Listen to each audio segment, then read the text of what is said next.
Hello! Magandang umaga po sa inyong lahat. Ako po si June and welcome sa panibagong episode ng ating vlog.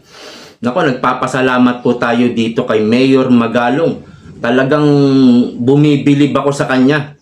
At sinabi niya sa kanyang latest interview, ito po bagong interview, handa daw po siyang mamatay. Matindi yan. At hindi daw siya tatahimik. Hindi kagaya ng ibang mga politiko.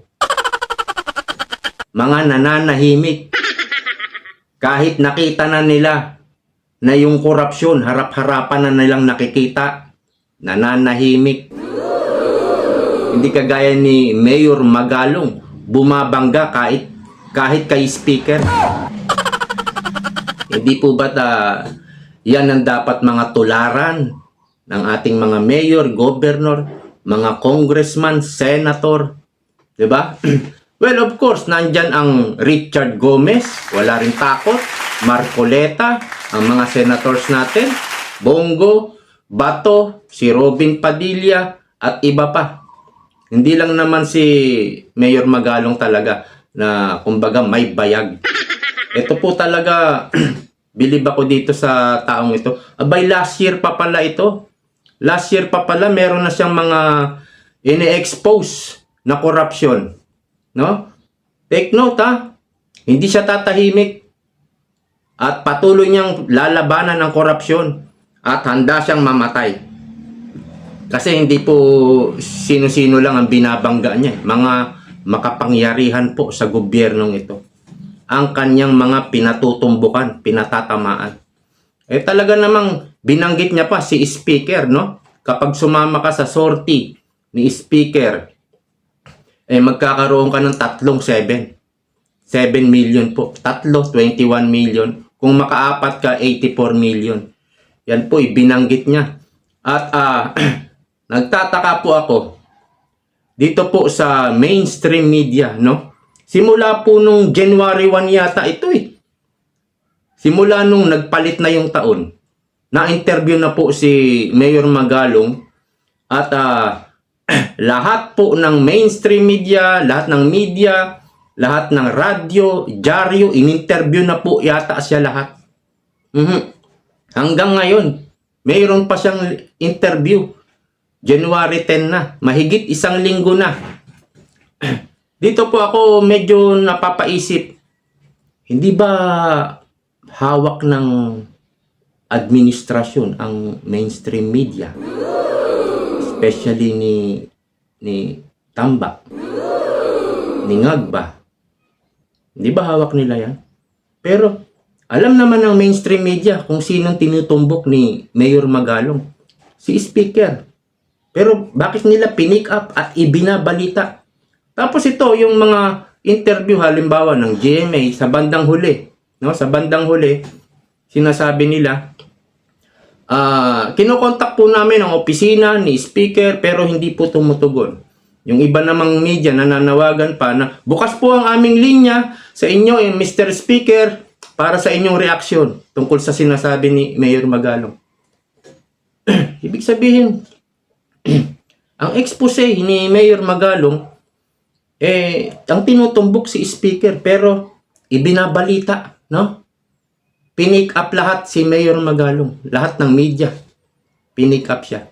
Ang naiisip ko, napapatanong ako, nag-expire na ba ang kontrata? Ang kontrata ba hanggang December 31 lang? Tapos nung January 1, wala na kontrata. So, pwede nang bumanat ang mainstream media. Yun po nakikita ko Parang iba talaga ang mainstream media. Medyo parang malilito ka. Parang mahirap hulihin. Yun po ang nakikita ko. At mayroon pang bagong expose. May bagong expose si Mayor Magalong. Ito. Papasukin natin ang balita. Pasok.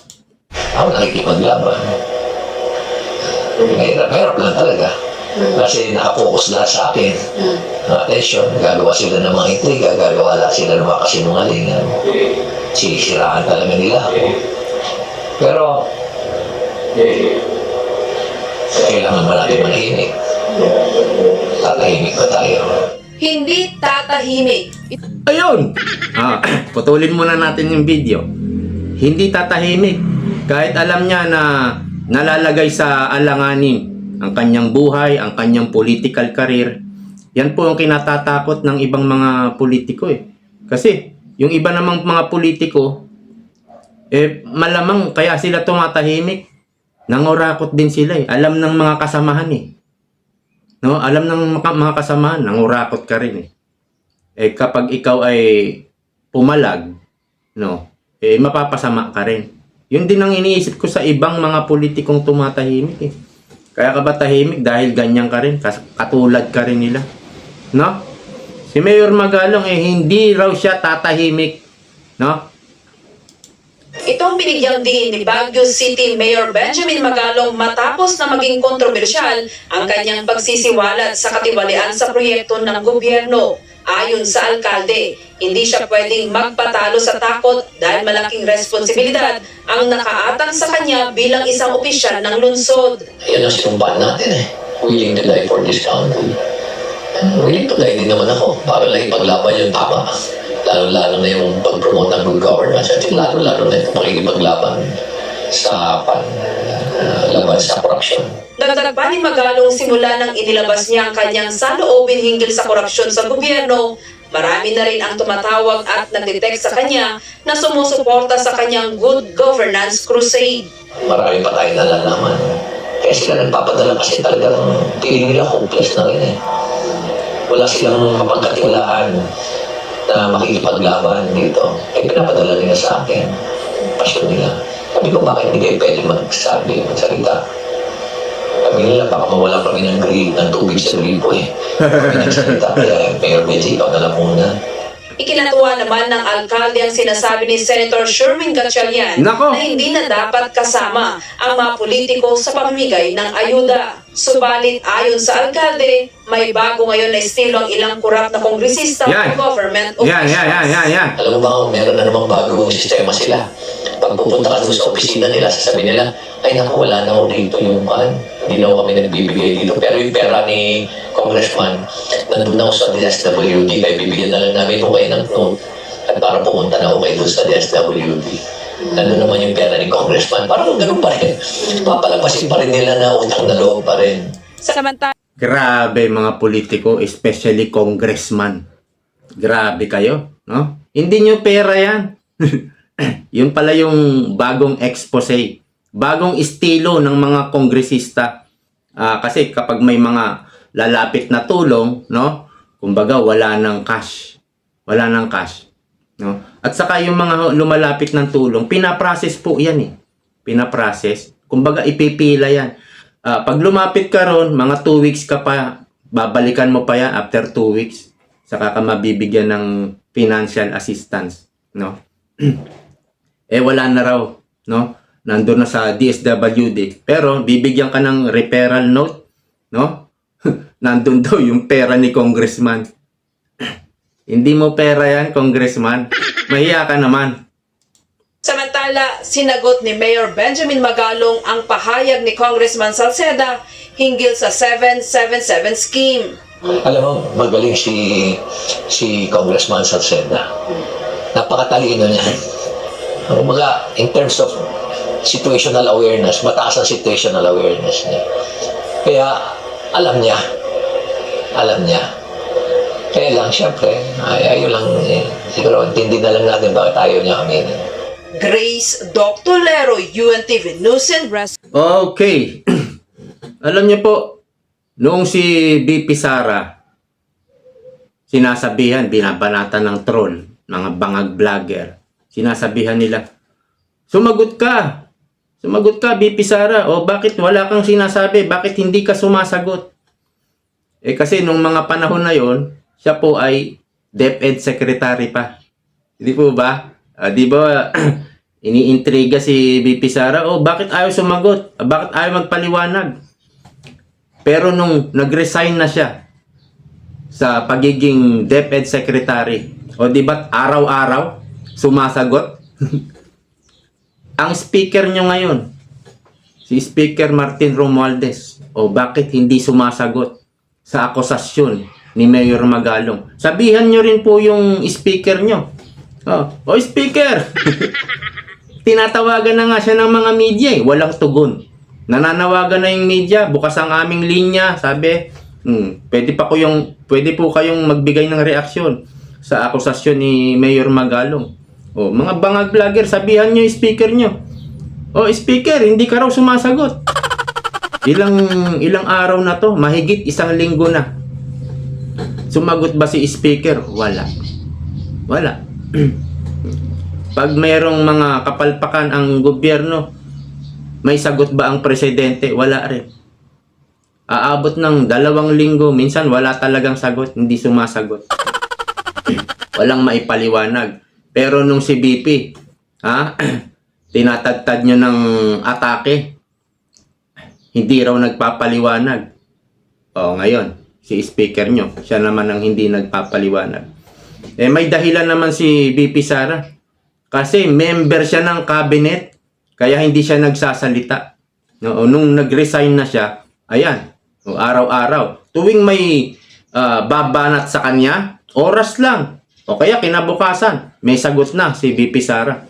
Ito 10 araw na Hindi natin marinig yung speaker Isang matinding, mabigat na akusasyon ito. Ang daming congressman na sumasama kay Speaker Martin. Sa isang congressman ka pala. Kung naka-4 na sorte ka, 84 million. Ang daming 84 million yan.